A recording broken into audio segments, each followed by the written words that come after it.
The sun is out, the sky is blue. Where would you like to go? How about Lackford Lakes, or maybe even West Stow? That sounds like a good idea. Let's pack a little food. The thought of going somewhere different has vastly improved my mood. Head out on the A1101 past creepy Hengrave Hall, where many ghosts are said to visit. The trees, they stand so tall. Speed limits are in place here, and you can't do more than 30. As a tractor emerges from an open field, its wheels all dusty and dirty.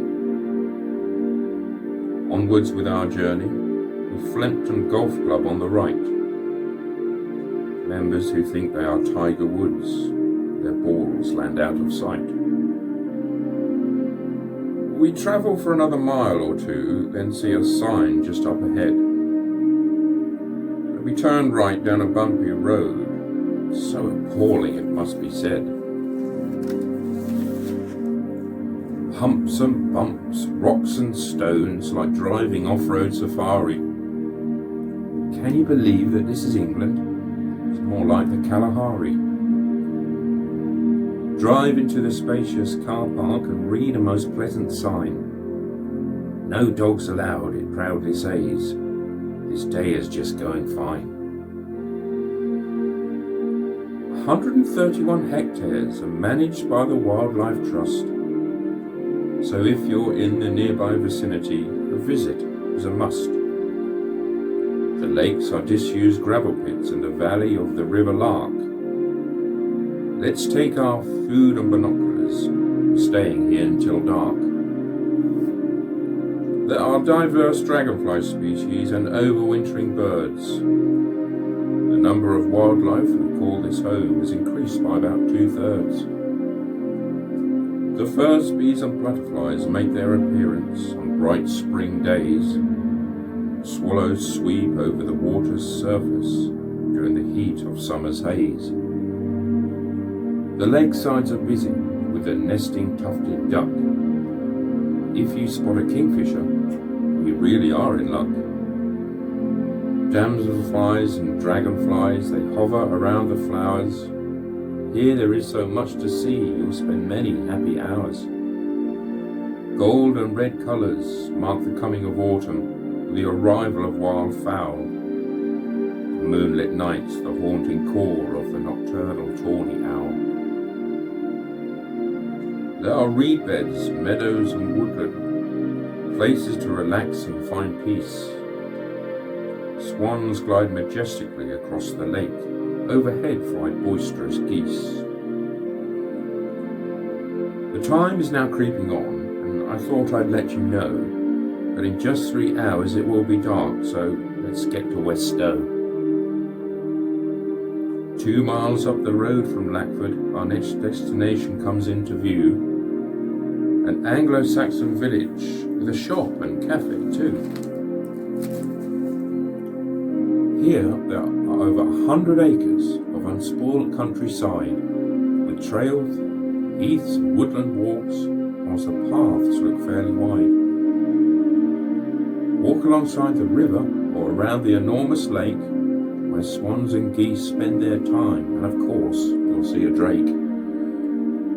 Because wherever there is water, a duck it will be found, with its webbed feet, waddling walk and distinctive quacking sound. The lake itself is full of fish, bream, carp and pike. So much nature for all to explore, so much to see as like. Across the road there are woodland trails, wind whistles through the pines. The beautiful sound brings clarity of thought, your mind it now untwines. Scots pine are predominant here, with their distinctive needles and cones. A forest worker plants another seedling, he is all but skin and bones. He carries his spade with his muddy hands, he seems to have not a care, content in the knowledge he's saving the planet and breathing much cleaner air. Pines, they are a fast-growing tree, And I think in a few years' time, the wind shall be whistling through their needles as they stand there, all in line. Moving slowly through the forest, with twigs snapping under feet, we've walked the entire country park, our journey is now complete. The sun is now setting, in the air there is a chill. We gaze around one last time and see a deer upon a hill. Who knows what's in the woods at night? Who knows what's on the prowl? Foxes and badgers without a doubt, and of course the tawny owl. Look, they're closing the gates.